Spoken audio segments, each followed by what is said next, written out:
Assalamu alaikum to everyone who has joined us through Zoom and Facebook.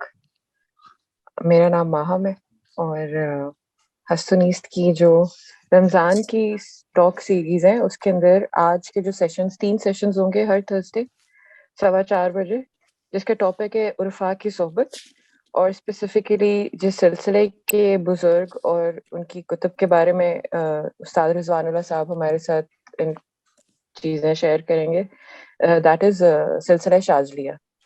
آج کے جو 2 بزرگان ہیں وہ ہیں حضرت شعیب ابو مدیان الغوث اور مولائی عبدالسلام عبد المشیش. اوکے جی، بسم اللہ، السلام علیکم ورحمۃ اللہ. سب کو خوش آمدید. تو آج ہم بات کر رہے ہیں سلسلہ عالیہ شاذلیہ کے بزرگوں کے متعلق. تو یہ ایک مغربی سلسلہ ہے. مغربی سے مراد ہماری کیا ہے؟ یہ ہے کہ مغربی مسلم دنیا، نہ کہ مغرب جسے آج کل کے سینس میں استعمال کرتے ہیں. آج کل ہم مغرب سے مراد ہماری فرنگی دنیا ہوتی ہے، یعنی یورپ اور امریکہ، مگر ہماری مراد اس میں اس مقصد کے لیے مغربی جو ہے وہ مسلمانوں کا جو مغرب تھا، یعنی شمالی افریقہ اور ہسپانیہ. تو یہ مغرب ہے اور ہم لوگ مشرق میں ہیں. ظاہر ہے کہ بغداد کے اس طرف ہیں ہم لوگ، تو یہ مشرقی دنیا ہے. اور تصوف مشرقی دنیا میں تو 4 سلسلے مشہور ہیں: نقشبندیہ، قادریہ، چشتیہ اور سہروردیہ. یہاں پہ مشہور سلسلے ہیں. اس کے علاوہ بھی اور سلسلے ہیں، مگر جی اچھا، اس کے علاوہ بھی اور سلسلے ہیں جیسے فردوسیہ ہے، رائٹ. اور فردوسیہ سلسلہ جو تھا وہ حضرت شرف الدین یحییٰ منیری رحمۃ اللہ علیہ سے منسوب ہے. So there are other سلسلہs in the Indo-Pak as well. تو ہمارے یہاں البتہ ان کی نالج کم ہے، یہی 4 سلسلے ہی مشہور ہیں. تو افریقہ کے متعلق خاص طور پہ ہم بہت کم جانتے ہیں. تو یہ میں کچھ افریقی سلسلہ ہے ہمارا شاذلیہ، اس کے متعلق میں آپ کا سے تعارف کرانا چاہتا ہوں. تو تھوڑا سا میں کچھ تذکرہ کر لوں افریقہ کے متعلق. افریقہ واحد بر اعظم ہے جس میں اکثریت مسلمانوں کی ہے. یہ ایک بہت حیرت انگیز بات ہے کہ جب ہم مسلمانوں کے بارے میں سوچتے ہیں تو ہم عرب دنیا کے بارے میں سوچتے ہیں، اور ہم عرب دنیا کے علاوہ ہم شاید کیونکہ ہم لوگ انڈو پاک میں ظاہر ہم اپنے خطے کو بھی جانتے ہیں، اور اکثر ہم میں جو پڑھے لکھے ہیں انہیں یہ بھی سنا ہوگا کہ سب سے زیادہ کثیر تعداد مسلمانوں کی جو ہے وہ نوسنترا میں ہے، یعنی کہ ملیشیا اور انڈونیشیا اس خطے میں ہے بہت بڑی تعداد مسلمانوں کی. اور سب سے زیادہ آبادی والا مسلم ملک انڈونیشیا ہے. تو یہ بھی بعض پڑھے لکھے لوگ جانتے ہوں گے. مگر افریقہ اصل میں واحد بر اعظم ہے جس میں اکثریت مسلمانوں کی ہے، اور یہ بات بہت کم لوگ جانتے ہیں. مجھے بھی بہت حیرانی ہوئی تھی جب مجھے اس کا علم ہوا. تو اب اس کی وجہ کیا ہے؟ ظاہر ہے کیونکہ ایشیا میں ویسے تو آپ کہیں گے بہت زیادہ مسلمان ہیں، پر ایشیا میں کیونکہ ہندو مذہب کے بہت سارے پیروکار، بدھ مذہب، اور پھر چائنا جیسا ملک، اور اس طرح روس کا بھی بڑا خطہ کہ جو کہ لادین ہے وہ بھی اس میں شامل ہوتا ہے. تو اس وجہ سے مسلمانوں کی اکثریت نہیں ہے، مگر افریقہ میں مسلمانوں کی اکثریت ہے. تو اب افریقہ کے جو علاقے ہیں مسلم علاقے، ان کا بھی تھوڑا سا ہم تعارف کر لیں. تو یہ جو سلائیڈز ہم دیکھ رہے ہیں، if you look at this picture, I hope you can see it, the map of the spread of Islam. غالباً آپ کو یہ 2 نقشے دکھ رہے ہوں گے. اوپر والا جو نقشہ ہے، جو بالائی نقشہ ہے، اس میں کیا کہتے ہیں کہ the spread of Islam دکھایا گیا ہے، اور تجارتی راستے بھی، کچھ جو سمندری راستے ہیں وہ بھی آپ دیکھ سکتے ہیں. ٹھیک، تو اسلامی دنیا کو اس میں نارنجی رنگ میں، اورنج رنگ میں دکھایا ہوا ہے. اور جو زمینی راستے تھے تجارت کے، جو سلک روٹ کہلاتا ہے، اور جو بحری راستے ہیں تجارت کے، وہ بھی آپ اس میں دیکھ سکتے ہیں. تو ظاہر ہے عربستان بیچ میں ایشیا جو ہے وہ آپ کے اسکرین کے دائیں جانب ہے، اور آپ کے دائیں جانب، اور افریقہ جو ہے وہ الٹے ہاتھ پر ہے. تو اب ہم اسے دیکھیں. افریقہ کا جو اگلا سلائیڈ ہے، اس میں شمالی افریقہ کو دکھایا ہوا ہے. تو so you can see it says Muslim merchants crossed the Sahara Desert, Arabization of the Neolithic Sudan, Islam adopted by sub-Saharan Africas and movements of the full bay, اور پھر movements of Baqara Arabs and Arab traders settle on the Swahili coast. تو اب میں کوشش کروں گا اس نقشے کو سامنے رکھتے ہوئے کچھ جلدی کچھ ہم ضروری باتیں کر لیں، تمہیدی سی باتیں جو کہ متعلق ہیں اسلام اور افریقہ کے بارے میں، تھوڑا بہت ہمیں جاننے میں معاون ہوں گی اور آپ کو زیادہ انشاءاللہ اس میں سمجھ آئے گی. تو جو بھی تاریخ ہوتی ہے اس کا بہت بڑا حصہ جو ہوتا ہے، اس کا بہت بڑا تعلق جو ہوتا ہے وہ جغرافیے سے ہوتا ہے. اور that's a good way to share. جی ہاں، تو جغرافیے سے اس کا بہت تعلق ہوتا ہے تاریخ کا. So history is closely connected to geography.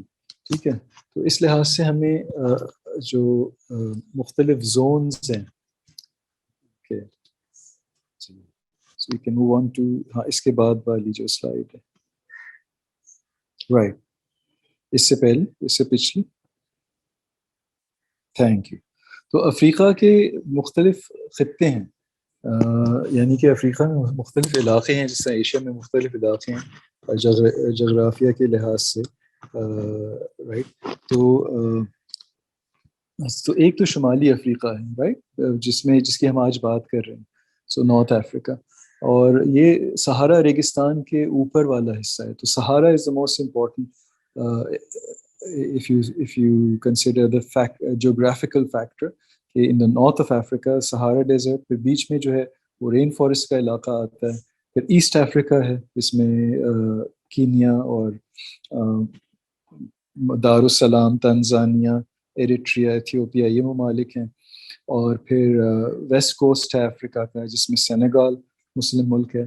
اور پھر جنوبی افریقہ آ جاتا ہے، جس کے ممالک آپ جانتے ہیں، ساؤتھ افریقہ، لیسوتھو وغیرہ، مگر وہاں پہ اسلام اتنا زیادہ نہیں ہے، صرف ساؤتھ افریقہ میں جو کہ خطہ ہے ایک افریقن امیگرینٹس کا جو کہ مسلمان ہیں، right. So here North Africa is what we are concern with. تو اسلام کے جو مین ایریاز ہیں، ایک تو ہے کچھ ممالک ہیں سینیگال جیسے ویسٹ کوسٹ پر ہے. مین ایلیمنٹس جو ہیں اسلام کے 3 ریجنز ہیں افریقہ میں. ایک نارتھ افریقن ریجن ہے جس میں which we are concerned with, which is especially Algeria and Morocco, and which was culturally connected with Spain. ہسپانیہ کے ساتھ ان کا بہت بڑا تعلق، بہت زیادہ تعلق تھا. پھر سب سہارن افریقہ ہے which is more desert, and this includes Sudan and Mauritania and Mali. تو یہ سب سہارن افریقہ ہے. اور شاد، رائٹ، شاد بھی ملک ہے. So this is also Muslim. And then there's East Africa. اس میں بہت سارے مسلم آبادیاں ہیں، جیسے کوموروس آئلینڈز ہیں، لامو آئلینڈ ہے، مومباسا ہے کینیا. تو اس طرح کے مسلمانوں کی جہاں پہ کثیر تعداد بستی ہے. اور یہ جو ایسٹ افریقن اسلام ہے، it is especially connected with علوی سلسلہ آف یمن. تو یمن کا ان سب کوسٹل ایریاز پہ جو اسلام ہے، وہاں پہ یمن کا بہت اثر ہے. اور خاص طور پہ جو علوی طریقہ ہے، صوفی طریقہ، وہ بھی ایک طریقہ ہے جس کو ہم یہاں پہ کم جانتے ہیں ہمارے خطے میں. تو ان کا ادھر کافی گہرا تعلق ہے علویوں کا، right. So these are some of the regions of Africa. تو our story with the شاذلیہ، this is a prominent order concerned mostly with North Africa. تو شاذلیہ کی جو خوبی ہے، جس کی خاصیت ہے، وہ یہ کہ وہ شمالی افریقہ کا ایک صوفی سلسلہ ہے. It is not so widespread. البتہ یہ سلسلہ ہم نے کیوں چنا؟ ویسے تو اور بھی سلسلے جیسے سب سہارن افریقہ جس کا میں نے ابھی تذکرہ کیا، وہاں پہ تیجانی سلسلہ ہے، وہ بھی ایک بہت بڑا سلسلہ ہے اور ایک بہت اہم سلسلہ ہے. اور تصوف میں ان کی بڑی خدمات ہیں شیخ احمد تیجانی کی، جو اس کے بانی ہیں. اور اس میں بڑے بزرگ، کمال کے بزرگ گزرے ہیں. حالیہ زمانے میں بھی شیخ ابراہیم نیاس جیسے تھے سینیگال وغیرہ میں، اور ان کی بھی بڑی شاخیں ہیں. مگر شاذلی سلسلے کی ایک بات ہے کہ اس میں ایک یونیورسل اپیل ایک طرح سے ہو گئی ہے.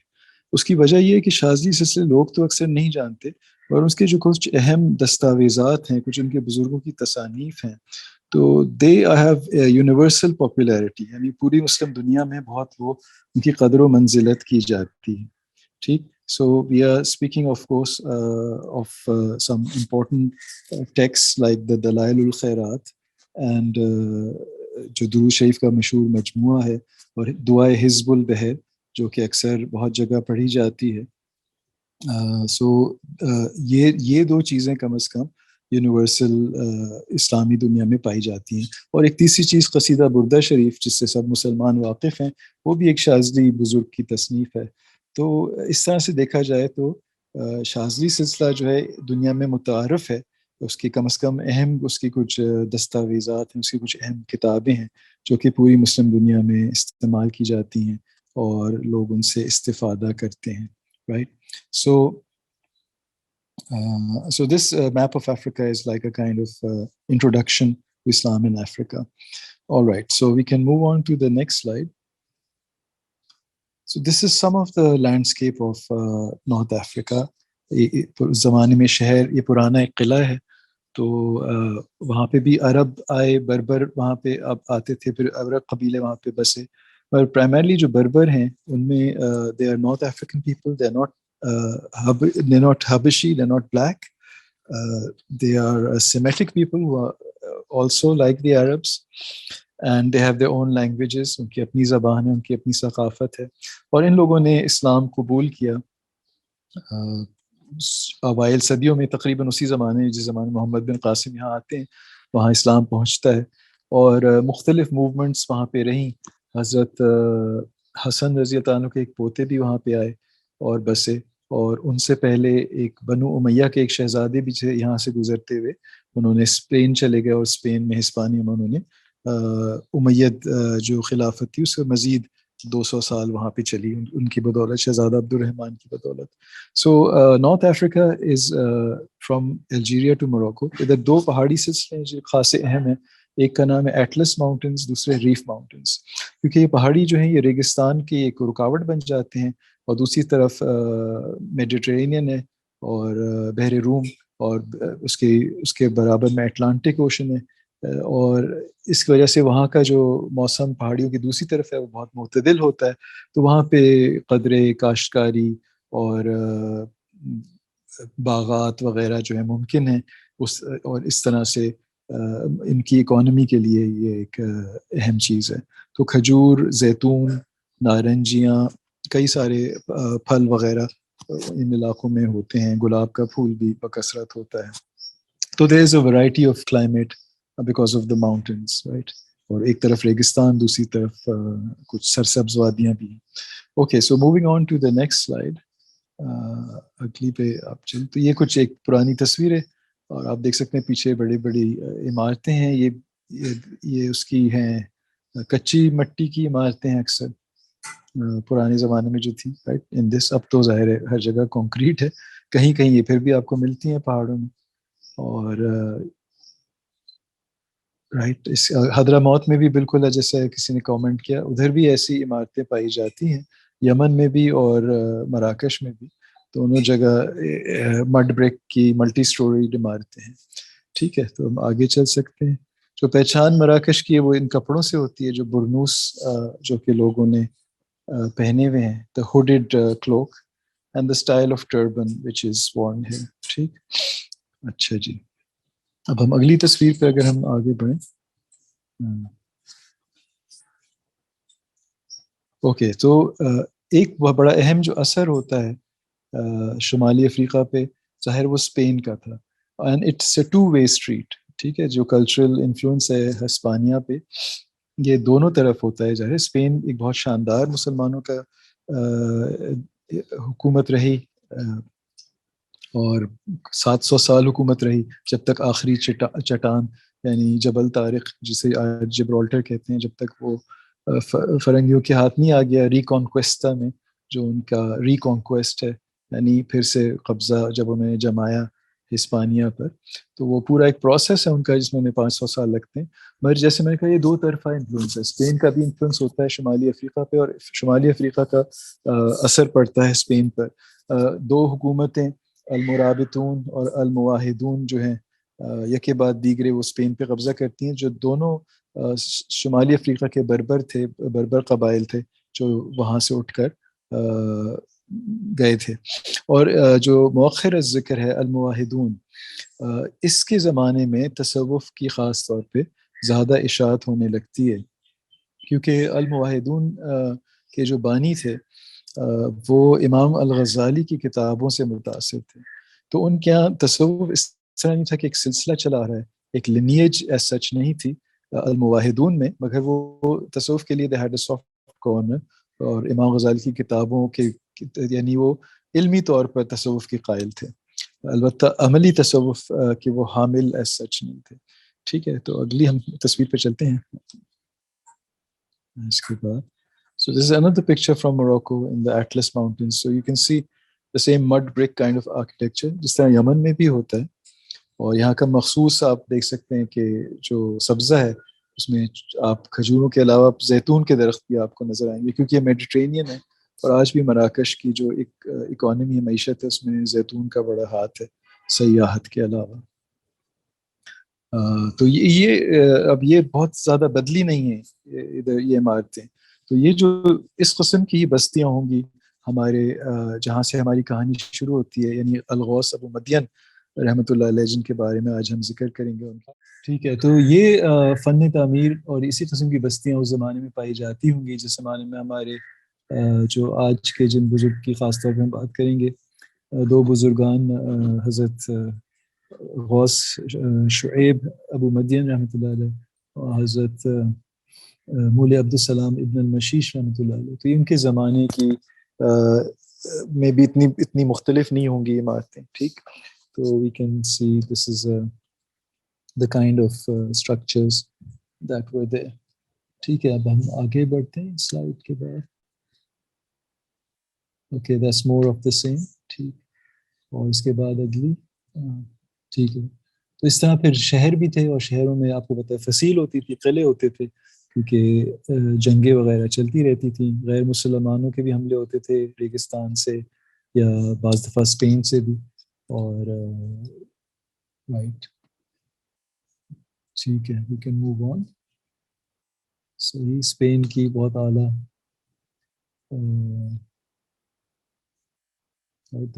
تو یہ مغربی سٹائل ہے فن تعمیر کا. This is showing you the map of Muslim Spain, right, اور اس کے جو مین شہر تھے. اور آپ دیکھیں گے جو نیچے ایک چھوٹا پکون ہے اس میں آپ کو نظر آئے گا، اگر آپ تھوڑا قریب سے دیکھیں تو اشبیلیا یعنی سیول.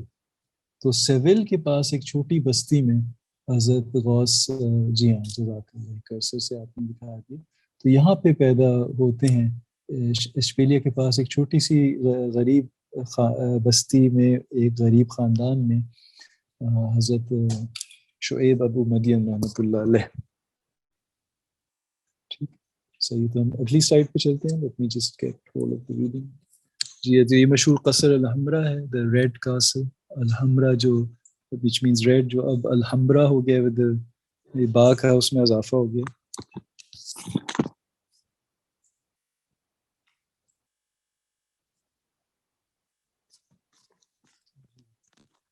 تو اگلی سلائیڈ اگر ہم دیکھیں تو اس میں میرے خیال میں ہم غوث ابو مدین کے مزار شریف کی تصویر شاید ہوگی. So yeah, let's look at the next one. Jama Masjid Qurtuba. Okay, so let's go through these till we come to Ghaus Abu Madyan's maqam. Okay, so this is the other side, huh? Okay, so this is what okay, the dress, the budnus. اور آگے چلتے ہیں. تو یہ آگے ہم حضرت شعیب ابو مدین، شعیب المغربی رحمۃ اللہ علیہ، ابو مدین المغربی. ہماری لوکل کتابوں میں ان کا تذکرہ ہے، جیسے فار ایگزامپل میرات الاسرار اور اس طرح کی جو مشہور کتب ہیں، تو ان میں ان کا تذکرہ ہے. تو غوث ابو مدین رحمۃ اللہ علیہ ایک اب تو we can leave this picture up or we can end the slide show here، اور اگلی بار ہم یہاں سے شروع کر سکتے ہیں. ایک اور اس کی اگلی تصویر بھی میرے خیال میں دکھا دیں. ہاں، تو this is a painting some artists representation of Hazrat Abu Madyan. This is better, I think, for a little while. Yeah, okay. So we can leave this up. تو حضرت ابو مدین رحمۃ اللہ علیہ، ان کا خاندان جو تھا وہ یہ چرواہے تھے، اور یہ یتیم ہو جاتے ہیں جوانی میں ہی، اور پھر ان کے بھائی جو ہیں وہ ان کی رکھوالی کر رہے تھے. تو ان کا اپنا جو ایک اکاؤنٹ ہے اپنا، یعنی آپ بیتی، وہ انہی کے انتقال کے کچھ عرصے بعد ان کے جو سب سے پہلے بایوگرافر ہیں ابو یعقوب یوسف ابن یحییٰ التدیلی، تو اپنی کتاب تشوف الی رجال التصوف لکھنے انہوں نے ان کے ابو مدین کا پہلا تذکرہ میں ملتا ہے، جس میں انہوں نے ان کی کچھ آپ بیتی بھی نقل کی ہیں. تو یہ سب سے پہلی کتاب ہے، اور اس کے بعد ایک اور کتابیں آتی ہیں غوث ابو مدین کے بارے میں، جیسے جیسے ان کی شہرت پھیلتی ہے، اور وہ اپنے وہی وقت میں کافی مشہور ہو گئے تھے. تو پورے مغرب کے یہ سب سے بڑے بزرگ سمجھے جاتے تھے. تو ان کا اکاؤنٹ ہے، so let me just read from his account. Okay, تو غوث ابو مدین کے میں اکاؤنٹ میں سے پھر آپ کو اس میں سے پڑھ کے سناتا ہوں کچھ پھر اپنے کمرے سے لے آنا stool. I was an orphan in Al-Andalus. My brothers made me a shepherd for their flocks. But whenever I saw someone praying or reciting the Quran, it pleased me. I would come near to him and found a sadness in my soul because I had not memorized anything from the Quran and I did not know how to pray. So I resolved to run away in order to learn how to read and to pray. تو کہتے ہیں میں بچپن میں ایک یتیم تھا، اور میرے بھائی جو میرے رکھوالے تھے وہ مجھے اپنے جانوروں کی دیکھ بھال میں انہیں لگایا ہوا تھا، مگر جب بھی میں کسی کو دیکھتا کہ قرآن پڑھ رہا ہے تو مجھے اچھا لگتا، اور میرے دل میں پھر اس کے بعد ایک غم پیدا ہو جاتا ہے کہ کاش مجھے بھی قرآن آتا ہو، کاش مجھے نماز پڑھنی آتی. تو کہتے ہیں پھر میں نے فیصلہ کیا کہ میں وہاں سے فرار ہو جاؤں گا. I ran away, but my brother caught up with me, spear in hand, and he said, "By God, if you do not return, I will kill you." So I returned and remained for a short time.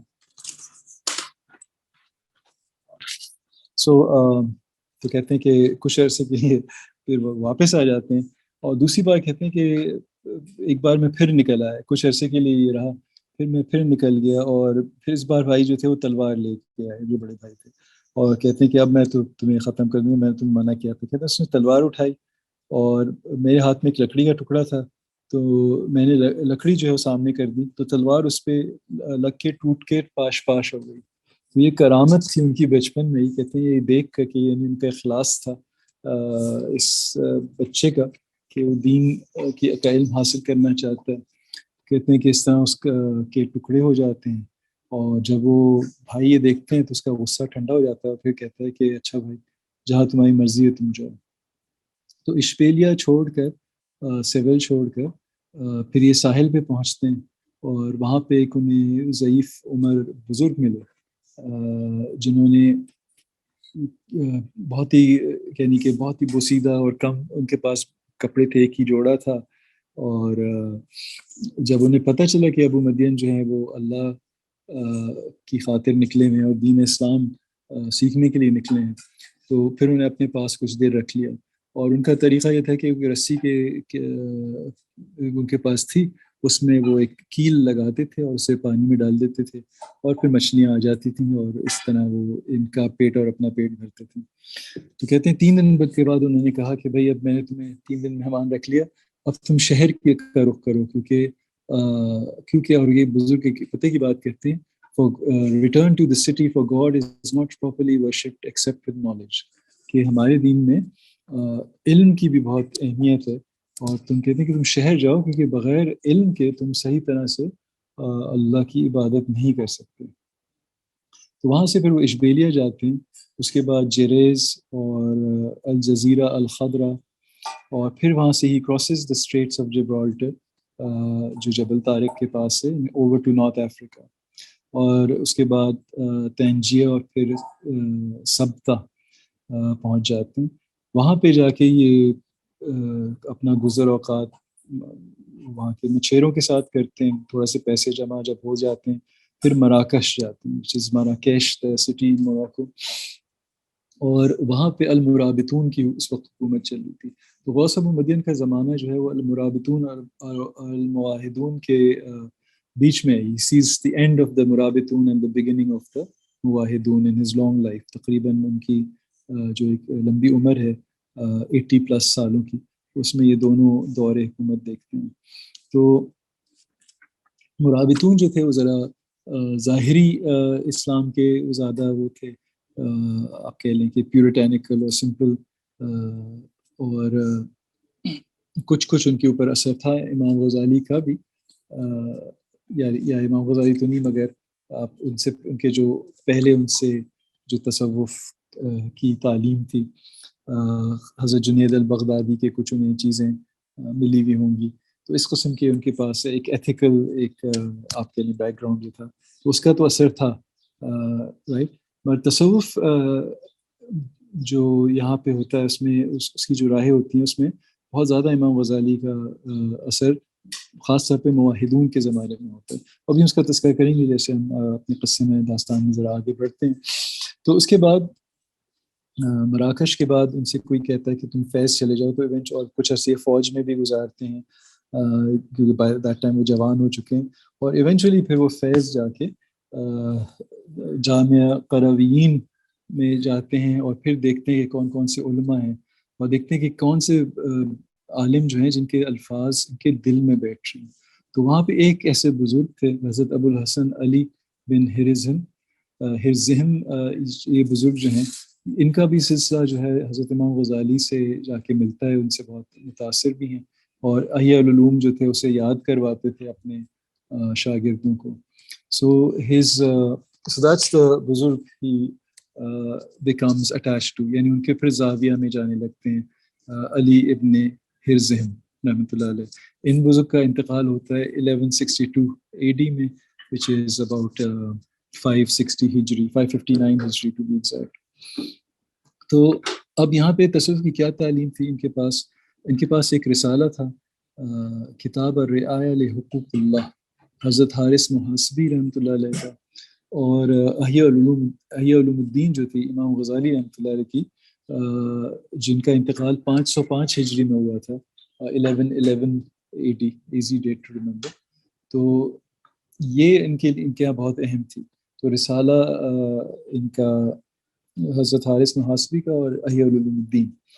تو احیاء علوم الدین بعد میں حضرت شعیب ابو مدین بھی اپنے مریدین کے لیے بہت زیادہ لازمی قرار دیتے ہیں.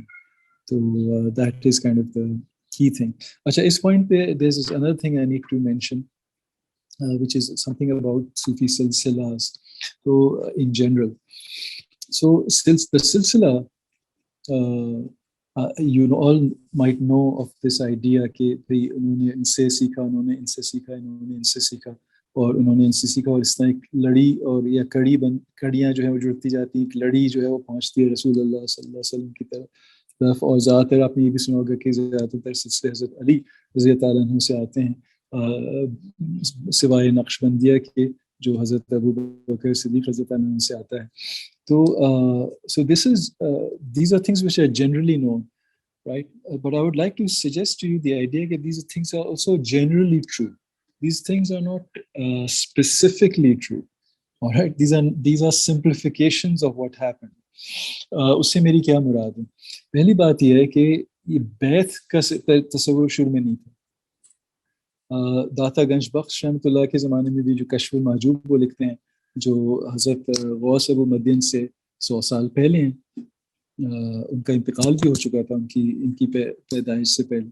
تو یعنی محمود غزنوی کے زمانے میں تھے, about 1000 AD. So we are talking about 150 years before حضرت ابو مدین is active. تو کشف المحجوب میں مرید ہونے کا جو ذکر ہے, یعنی بائی دیٹ ٹائم ارادت کا کانسیپٹ ہو گیا تھا کہ کوئی مرید ہوتا ہے, مگر اس وقت بھی بیعت کا کانسیپٹ نہیں تھا, اور سلسلے کا کانسیپٹ نہیں تھا, اس وقت طائفے کا کانسیپٹ تھا, رائٹ. تو اگر آپ کو کسی ایکیڈیمک کو پڑھنا ہے اس موضوع پہ, تو مشہور جو اسپینسر ٹرمنگہم ہے اورینٹلسٹ, انہوں نے اس پہ کافی لکھا ہے, the birth of the Sufi orders. Again, we don't want to say کہ سلسلے نہیں ہوتے تھے, یعنی سلسلہ ایک طرح سے تھا, ظاہر ہے کیونکہ آپ کے استاد نے کسی استاد سے سیکھا، اس نے کسی سے سیکھا، اور یہ سلسلہ رسول اللہ تک ہی پہنچتا ہے. مریض جو سلسلہ بیت بعد میں مشہور ہوتا ہے، اس میں ایک چین آپ کو بتائی جاتی ہے اور نام آپ حفظ کرتے ہیں اپنے سلسلے کے بزرگوں کے. تو دس از اے سمپلیفیکیشن. اس کی وجہ یہ ہے کہ کئی سارے جو بزرگ تھے وہ بہت سارے بزرگوں کی صحبت اٹھاتے تھے، اور اس زمانے میں بیعت کا کانسیپٹ نہیں تھا شروع میں، تو کئی سارے بزرگوں سے فیض یافتہ تھے. And even every thing coming from حضرت علی رضی اللہ عنہ it self is a simplification. حضرت ابو بکر سے اور دیگر صحابہ سے بھی لوگوں نے سیکھا، کیونکہ حضرت علی رضی اللہ عنہ آخری خلیفہ تھے، یعنی 30 سال بعد ان کی خلافت کا زمانہ ہوتا ہے، تو انہوں نے ایک سب سے زیادہ ڈیڈیکیٹڈ ٹائم کہ اللہ میں نے انہیں اس رول کے لیے بھی چنا تھا، تو ان کو وہ وقت بھی ملا کہ وہ زیادہ وقت ان کا تربیت میں گزر سکتا تھا بنسبت ایڈمنسٹریشن کے. سو اگر وہ پہلے خلیفہ ہو جاتے تو پھر یہ تربیت تو نہ ہو پاتی اتنے سارے لوگوں کی.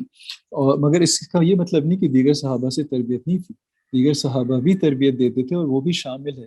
تو the silsila is a reality, but it's a simplification. That's what I'm trying to say to you. It's not a fiction, but it's a simplification of what actually happened. اب مثال کے طور پہ داتا صاحب خود لکھتے ہیں کہ جو خرقہ ہے تصوف کا، جو پیچڈ کلوک ہے، جو مرقع جسے کہتے ہیں، رائٹ، the patch cloak، وہ مرقع کہلاتا ہے. خرقہ means just a cloak، اور especially a cloak of inheritance جو آپ کو اپنے بزرگ سے ملے. اور جو مرقع ہے it means a patch cloak جو صوفیہ پہنتے ہیں. تو پیچ کلوک حضرت عمر سے آتا ہے رضی اللہ عنہ، وہ ان کی سنت ہے، کیونکہ حدیث شریف میں آیا تھا، آپ صلی اللہ علیہ وسلم نے فرمایا تھا کہ تم میں سے کوئی بھی، آپ کا فرمان ہے جو ہمیشہ کے لیے، تم میں سے کوئی بھی کسی جوڑے کو جب تک نہیں اتارے، جب تک کم از کم ایک بار اس پر پیوند لگا کے نہ پہن لے. So you not suppose to get rid of your clothes when they get old until you have patched them and worn them once at least. It's a command of the Prophet sallallahu alaihi wasallam. تو اب ظاہر کیوں ہے کہ for the same reason جو صوفیہ کرتے ہیں، for the sake of humility. So the patch cloak was its origins to this حدیث. And Hazrat Umar what he did was کہ انہیں 72 پیوند ان کے لگ گئے تھے، انہوں نے وہ نہیں بدلا تھا جوڑا، تو وہ 72 پیوند لگے ہوئے تھے. اس کا مفصل ذکر ہے کشف المحجوب میں اور دیگر تصوف کی پرانی کتابوں میں. آ کر آپ نکال کے دیکھیں تو اس میں یہ واضح طور پہ لکھا ہوا ہے کہ دا پیچ کلوک آف تصوف از اے سنت آف سیدنا عمر رضی اللہ تعالیٰ عنہ. تو تمام صحابہ کرام کا جو کردار ہے وہ تصوف میں ہے. سو اٹس حضرت علی رضی اللہ عنہ ڈائریکٹلی ایز اے ٹیچر، اور باقی سب کا بھی انفلوئنس ہے. حضرت عثمان غنی کا بھی ہے، کیسے آپ کو پتہ ہے کہ حضرت عثمان غنی اگر قرآن محفوظ نہیں کرتے، قرآن نہیں ہوتا تو پھر بات ہی ختم ہوتی، ہم آج نہیں ہوتے تھے. ٹھیک ہے، سو قرآن ان کی وجہ سے محفوظ ہے، اللہ نے ان کے ذریعے محفوظ کیا. اور حضرت ابو بکر صدیق، اگر آپ تمام پرانی کتابیں دیکھیں تصوف کی، جیسے رسالہ قشیریہ، قوت القلوب، تعارف لمذہب اہل تصوف امام کلبازی کی، امام قشیری کی، حضرت ابو نصر سراج کی کتاب اللمع، all the classic books of tasawwuf, all of them quote the famous hadith that Abu Bakr is superior to you, not because of his deeds but because of something which is fixed in his heart, کہ دل کی ایک quality ہے. تو سب صوفیہ نے اس حدیث کو کوٹ کیا. تو بے شک تمام سلسلے جو ہیں آج کل جو مروج ہیں ان میں پرائمری ٹیچر حضرت علی رضی اللہ عنہ ہیں. حضرت علی ہمارے امام ہیں تصوف میں، اور ان کا بہت زیادہ ان کا فقر اور ان کا وزڈم اور ان کی حکمت اور ان کی درویشی جو ہے اس کا ڈائریکٹ اثر ہے، مگر دیگر صحابہ کا بھی ہے. اور that brings me on to what I want to say now about Hazrat, جو ہم بات کر رہے تھے حضرت علی بن ہرزہم رحمۃ اللہ علیہ کے بارے میں، جو حضرت غوث ابو مدین کے پہلے شیخ ہوتے ہیں باقاعدہ تربیت کے، کہ اس وقت بھی by this time also the silsilas are beginning to take shape, but they are not really there. تو بہت سارے لوگوں نے رشتہ ان کا جوڑا ہے شاذلی سلسلے کا قادری سلسلے کے ساتھ، اور خاص طور پہ شیخ عبد القادر جیلانی کے ساتھ. یہ عموماً 2-3 طرح سے ہوتا ہے، تو اس کا ہم ذکر کر لیں کہ کس طرح سے ہوتا ہے، پھر ہم اس کی تفصیل میں ذرا جاتے ہیں. ایک یہ بتایا جاتا ہے کہ حضرت ابو مدین رحمۃ اللہ علیہ جو تھے وہ ڈائریکٹلی مرید تھے شیخ عبد القادر جیلانی کے، مگر ان کی پہلی بایوگرافیز میں کوئی ذکر نہیں ہے، جس کا ہم نے آپ کو حوالہ دیا ہے، جس میں سے ہم پڑھ کے بھی آپ کو سنا رہے ہیں، کتاب التشوف الی رجال اہل التصوف، تو ابو یعقوب یوسف التدیلی کی. تو یہ ان کا انتقال 1229 میں ہوتا ہے. Is the earliest biographer he's seen Abu Madyan's time. تو there is no mention of any Qadri lineage. پھر شیخ کی اپنی بہت ساری تصانیف محفوظ ہیں، ان میں بھی کہیں حضرت عبد القادر جیلانی کا کوئی ذکر نہیں، دیگر بزرگوں کا ذکر ہے، مگر غوث پاک کا اس میں کوئی ذکر ہے ہی نہیں سرے سے. ایک تو یہ بات ہے.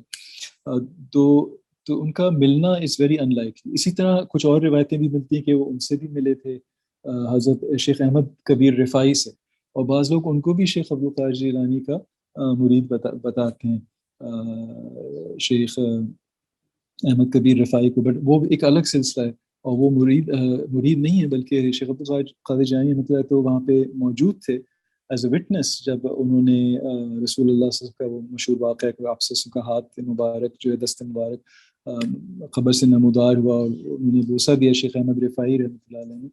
تو وہ ایک تو ان کے کنٹمپریری ہیں، مگر ان کی آپس میں ارادت کا تعلق نہیں ہے ان میں، ان دو بزرگوں میں. سو دوسرے جو پھر کچھ قصے بتائے جاتے ہیں کہ ان کے جو مین خلیفہ ہیں غوث ابو مدین کی ایک جن سے شاذلی سے برانچ والی آگے چلتی ہے، ویسے اور بھی برانچز ہیں جس سے ابن العربی رحمۃ اللہ علیہ مستفیض ہوئے، مگر جو شاذلی برانچ چلتی ہے وہ خاص مرید سے ان کے خلیفہ سے چلتی ہے ابو مدین شعیب کہ وہ ہیں حضرت عبدالسلام ابن المشیش رحمۃ اللہ علیہ. تو کچھ لوگ ان کا بتاتے ہیں کہ انہوں نے غیبی طور پر داتا یعنی غوث پاک شیخ عبد القادر جیلانی سے ملاقات ہوئی، یا ان کے والد کے پاس غوث پاک اڑ کے آئے تھے. تو there are stories which are told, but I have to stress one thing to you, that all of these stories are after the 16th century. Yani these are 500 years after these buzurgs had passed away. Hazrat Madyan, Ghaus Abu Madyan and Hazrat Ghaus al-Azam, they had both passed. تو 500 سال بعد یہ کہانیاں مشہور ہوتی ہیں، اور بہت سارے لوگ اس کا ذکر کرتے ہیں کہ وہ قادری لینیج کو کسی نہ کسی طرح جوڑا جاتا ہے. So there might be some spiritual reality, there might be some spiritual events, but directly جو ہمیں پتہ چل سکتا ہے حضرت علی ابن ہرزم رحمۃ اللہ کا تو سلسلہ بھی مجہول ہے، we do not know where it comes from so far. اور دیگر جو بزرگوں کے پاس جاتے ہیں، صرف ایک ان کے بزرگ ہیں غوث ابو مدین کے ابو یعلا نور، جو کہ ایک بربر ہیں اور امی محض ہے، انہیں پڑھنا لکھنا نہیں آتا تھا. وہ ان سے انہیں خرقہ ملتا ہے. حضرت ابو یعلا نور رحمۃ اللہ علیہ کا سلسلہ البتہ ہم جوڑ سکتے ہیں، اور وہ جا کے ملتا ہے حضرت ابو الحسن نوری سے رحمۃ اللہ علیہ.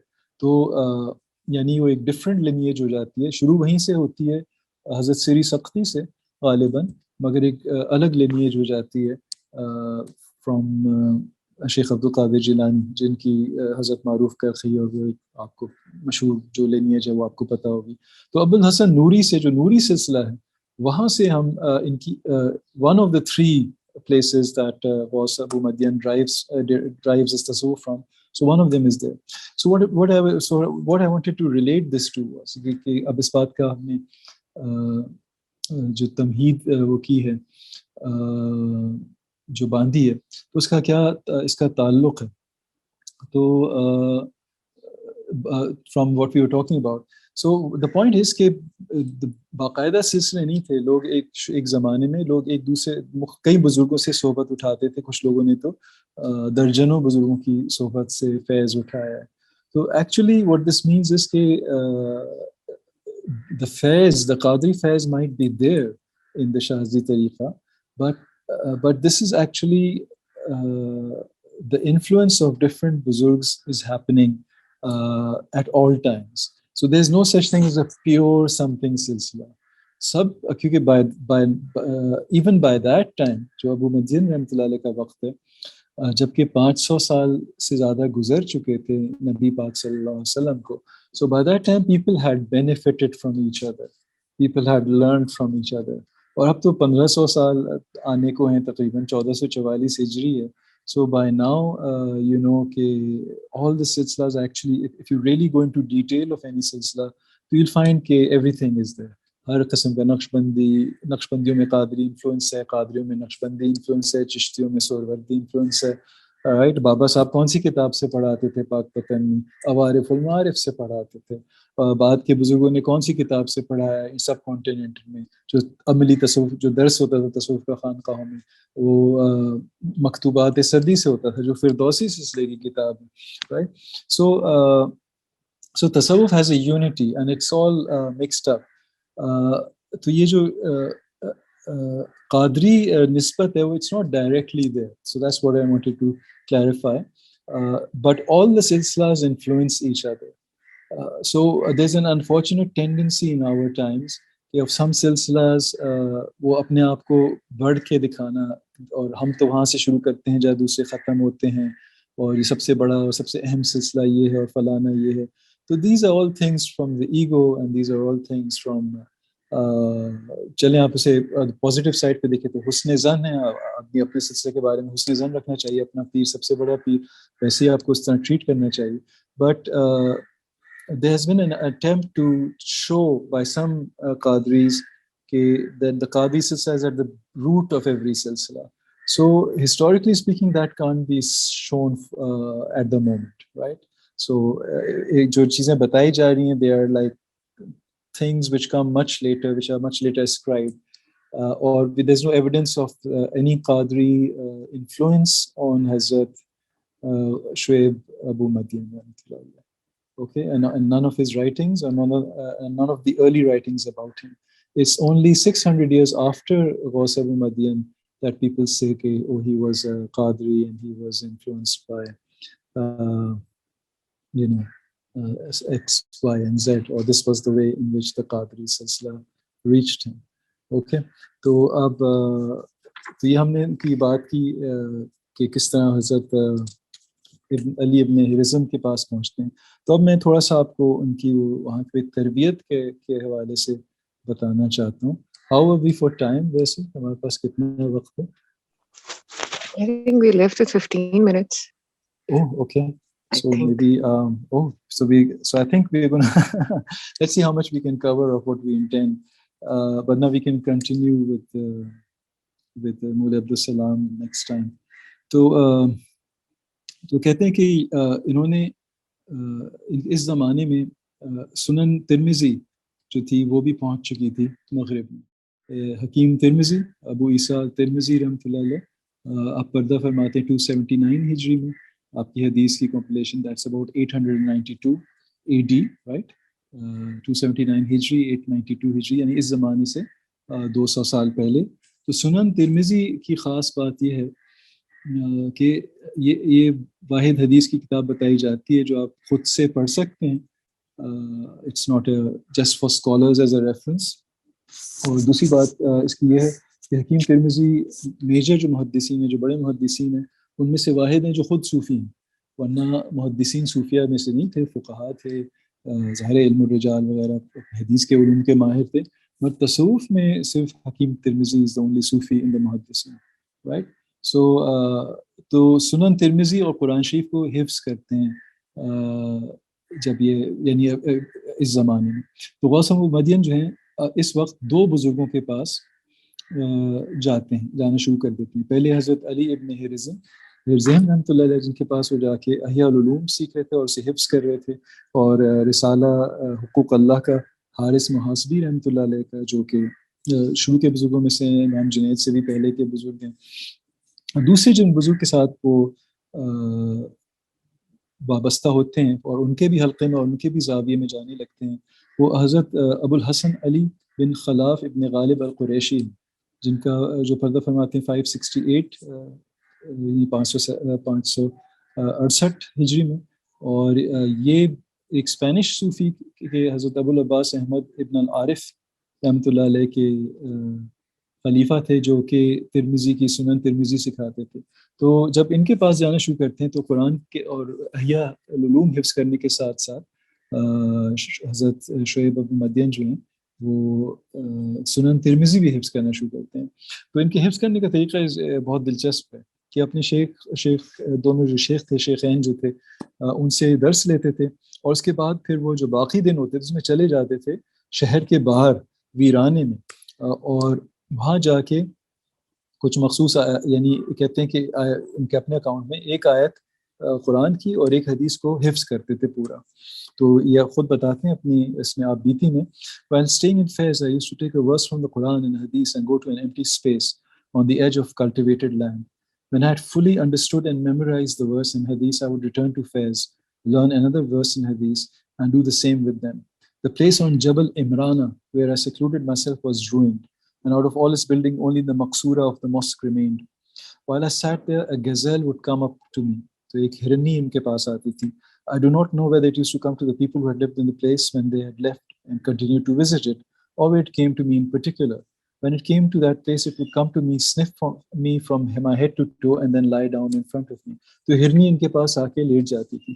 تو اس کا یہ جو قصہ بتا رہے ہیں اس کا حاصل یہ ہے. I think someone's raising a hand. I just let me finish this sentence اور اس کے بعد میں آپ کو بتاتا ہوں کہ ایک دن یہ کچھ ان کے پاس اتفاق سے کچھ پیسوں کی پوٹلی تھی. جب وہ وہاں گئے تو کہتے ہیں وہاں پھر ہرنی نہیں آئی, ان سے آ کے سونگا اور پھر بھاگ گئی. اور اسی طرح رستے میں ان کے اوپر کتوں نے بھی بہت بھونکا. تو انہیں سمجھ آیا کہ جو میرے پاس پیسے ہیں جو کسی کے کام کے لیے تھے تو اس کی وجہ سے. تو انہوں نے لے کے وہ پھینک دیا رستے میں جو بٹوا تھا اپنا, اور اس کے بعد نہ کتوں نے بھونکا اور ہرنی بھی پھر سے آ کے ان کے پاس لیٹ گئی. اور پھر واپسی میں پھر وہ بٹوا اٹھا لیا اور اس سے جو کام کرنا تھا وہ کر لیا. Okay, so Maham has raised hand. جی, I just want to remind that the session was for 40 minutes, so now we can open the floor for question and okay. answers So, if anybody okay. has any questions. Right. So, Because 5:15 we would be ending. All right. So what I'll do is I'll just sum up this this section. Before his meeting was Abu Yala. بالکل ٹھیک ہے. Okay. اچھا, when I went to Morocco in 2000, تو جب تو بربر لوگ کہتے تھے اپنے آپ کو Berber, but it's probably true. There might be a political مازغ. ٹھیک ہے, تو عربی میں خیر ہم تو ان کی تعریف میں ہی تذکرہ کر رہے ہیں. جی ہاں, جی سوال آپ لوگ کر سکتے ہیں. جی بہت ساری ہیں جو کرامتیں. سب سے پہلے تو یہی بچپن سے جو ہم نے ان کے بچپن کا واقعہ بتایا کہ جب وہ امی محض تھے اور بچپن میں ہی انہوں نے قرآن حفظ کرنے کا اور قرآن سیکھنے کا اور دین سیکھنے کا ارادہ کیا, اور وہ اپنے اس سے نکلے بھائیوں کو چھوڑ کے. تو ان کے بھائی نے منع کیا تھا تو تلوار لے کے آئے, اور تلوار کے سامنے انہوں نے چھڑی کر دی, اور تلوار جو تھی وہ لوہے کی تلوار وہ پاش ہو گئی, ٹکڑے ہو گئے اس کے. اور اس کے بعد یہ جو ہرن والا واقعہ ہے, تو اس طرح کی اور بھی کئی ساری کرامتیں ان کے ساتھ منسوب ہیں ظاہر ہے. اور ان کی مرمین ان کی اور جو کارنامہ ہے ان کی جو بہت بڑی کرامت ہے کہ بہت عرصے کے لیے یہ ایک بجایا نامی شہر میں رہے, اور اس وقت خوب خانہ جنگی چل رہی تھی مرابطون کی اور مواحدون کی. اور مرابطون کو ان کے بڑے خلاف تھے کہ مرابطون جو تھے وہ پرو تصوف اتنے نہیں تھے, مگر اس کے باوجود جب مواحدون کا قبضہ ہوتا ہے اور وہ مرابطون کے ساتھ برا سلوک کرتے ہیں تو ان کی یہ طرفداری کرتے ہیں واسم مدین, اور یہ ان کی انہیں روکتے ہیں ان کے قتل عام سے. تو یہ بہت بڑی ایک کرامت ہے, بہت بڑی بزرگ کی نشانی ہے کہ جن لوگ اپنے بھی مخالفین تھے ان کو بھی سپورٹ کرنا, اور پھر ان کی استقامت. کتنے عرصے انہوں نے بیٹھ کے ایک جگہ درس و تدریس اور وہ کام کیا. الاستقامہ فوق الکرامہ. جی, تو کسی نے چیٹ میں سوال کیا ہے, میرے خیال میں کسی ٹیکسٹ کا پوچھ رہے ہیں جس سے ہمارا تعارف ہو. رائٹ, آئی تھنک بایوگرافی جو آپ نے نام لیا تھا ایک بک کا, ان کی بایوگرافی.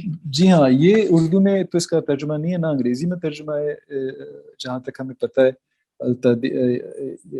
غالباً. مگر ایک بہت اچھی کتاب ہے پروفیسر ونسنٹ کارنیل کی, which is called The Way of Abu Madyan. تو اسلامک ٹیکسٹ سوسائٹی نے چھاپی ہے, تو یہ بڑی عمدہ کتاب ہے. Let me see if I can hold it up. So if you can see it, The Way of Abu Madyan. So this is an excellent book by the Islamic Text Society. یہ بہت comprehensive ہے. اس میں نہ صرف ان کے بارے میں جو بایوگرافیکل مٹیریل کافی سارا جمع ہے مختلف سورسز سے, زیادہ تر, اور اچھی بات ہے زیادہ تر ارلی سورسز سے لیا ہے بنسبت, یعنی متاخرین کے بجائے زیادہ تر اولین سے لیا ہے، اور اس کے علاوہ ان کی کئی کتابوں اور رسالوں کو بھی چھاپا ہے عربی میں انگریزی ترجمے کے ساتھ. تو غوث ابو مدین کے بارے میں یہ کتاب ہے. دوسرا جس کا میں نے ذکر کیا ہمارے یہاں کا تذکرہ میرات الاسرار الفیصل لاہور نے چھاپی ہے. یہ بہت اس میں چھوٹا سا ایک انٹری ہے کوئی 1.5 صفحے کی میرے خیال میں غوث ابو مدین پر، ابو مدین المغربی پر، جو حضرت عبد الرحمن چشتی رحمۃ اللہ علیہ کی تصنیف ہے، جو کہ شاہ جہاں بادشاہ مغل بادشاہ کے زمانے کے چشتی سلسلے کے بزرگ تھے. اور میرات الاسرار بہت مشہور ایک کمپینڈیم ہے، انسائکلوپیڈیا ہے صوفیوں کا، جو کہ تذکرۃ الاولیاء کے طرز پہ ہے، مگر اس کے 500 سال بعد ہے، تو اس میں کئی سارے بزرگوں کا مزید ذکر ہے جو تذکرۃ الاولیاء میں نہیں ہے، بشمول حضرت غوث ابو مدین کے. تو کہتے ہیں حضرت غوث ابو مدین کا جو کمپلیشن ہوتی ہے وہ ایک مشہور ایک نوری سلسلے کے ایک ان پڑھ امی بزرگ سے ہوتی ہے، جو کہ ابو یعزہ یعلی نور رحمۃ اللہ علیہ. تو کہتے ہیں کہ یہ جو تھے ان کے پاس اس طرح جاتے ہیں، یہ بس کا تذکرہ ہے. تو I just end with that. When we arrived at Jabal Irugan and entered Abu Yaza's presence, he greeted all of the group except me. And when food was brought, he forbade me from eating it. And so I sat in the corner of his house. Whenever food was brought and I got up to eat it, he rebuked me. I remained thus for 3 days until I was tortured by hunger and humbled. After I had completed 3 days, Abu Yaza rose from his place. I went there and rubbed my face in the spot where he had been sitting in tabarruk ke liye. When I raised my head, I found I could not see anything and had become blind. So I remained weeping all night. In the morning, Sheikh Abu Yaza called for me and said, "Come near, O Andalusian." So I approached him. He wiped his hands over my eyes and my sight returned. Then he rubbed his hands on my chest and said to those who were present, "This one will have great fame." Next, he gave me permission to depart and he said, "You will meet a lion on your way, but it will not harm you. But if fear of it overcomes you, then say to it, by the sanctity of Yala Nur, depart from me." Next, you will encounter 3 thieves near a tree. You will admonish them to change their ways, and 2 of them will repent at your hands, but the 3rd will return to be killed and to be crucified on that tree. I promised to do as he said and left, and soon پھر یہی ہوتا ہے جس کا وہ تذکرہ تھا کہ ایک شیر حملہ کرتا ہے ان کے اوپر، تو وہ یہ کہتے ہیں کہ بھئی تم ابو یعزہ علی نور کی خاطر تم مجھ سے چھوڑ دو مجھے. تو شیر انہیں چھوڑ دیتا ہے. وہی 3 چور پھر ملتے ہیں، اور جو تیسرا چور تھا وہ تیسرا چور جو ہوتا ہے وہ واقعی سے سزائے موت ہوتی ہے، جس طرح کہ حضرت ابو یعزہ علی نور نے فرمایا تھا. تو اس طرح ان کا جو تکمیل ہوتی ہے وہ ایک بزرگ کے ہاتھ میں ہوتی ہے، جن کے پاس in a sense back where he had started. You see, that's what's very interesting. He starts off as an illiterate shepherd boy, and he acquires all this Islamic learning, and these great buzurgan deen se unki learning hoti hai, and he learns the classics. Jo abhi tak classics hain, Ihya ul-Ulum Deen, it has not been surpassed. Abhi tak Ihya ul-Ulum Deen is the classic on tasawwuf. Is probably the greatest book on tasawwuf to this day, right? So I know that's a controversial statement, but we can back it up. So encyclopedia abhi tak wahi hai, Quran Sharif wahi hai, Sunan Tirmizi abhi tak ideal hadith collection hai Sufiyon ke liye. So he had the best education of book education, and he learned from great buzuks, great Sufi masters also. But pھر ان کی تکمیل جو ہوتی ہے وہ وہیں پہ ایک ان پڑھ، ایک امی، ایک امازیغ، I guess not Berber as someone pointed out، ایک ایسے شخص کے ہاتھ ہوتی ہے جو کہ اس طرح فارملی ان کی کوئی علم نہیں تھی، مگر وہ اللہ کے ایک ولی تھے، ان میں اللہ اور رسول کے لیے ان کے دل میں کوٹ کوٹ کر محبت بھری ہوئی تھی، اور وہ صاحب کرامت بزرگ تھے. So that's very interesting that he gets the khirqa from Hazrat Yala Nur also. So there's a saying in Arabic, an-nihaya huwa raja'a ila al-bidaya, the end is the return to the beginning. So I think that's kind of interesting in the story of Abu Madyan. Inshallah, we'll continue with the story of Abu Madyan and then add the other buzurgs as we go along in the next class. آج وہ ذرا ضروری تھا کہ تھوڑا back ground افریقہ اور شمالی افریقہ کا خاص طور پہ ہو. So we gave some more time to that. Thank you so much. And thank you everyone else. We'll be ending the session now. And next Thursday, we'll be continuing with the Shazli Silsila and other Buzurgs and their books in the series. Thank you.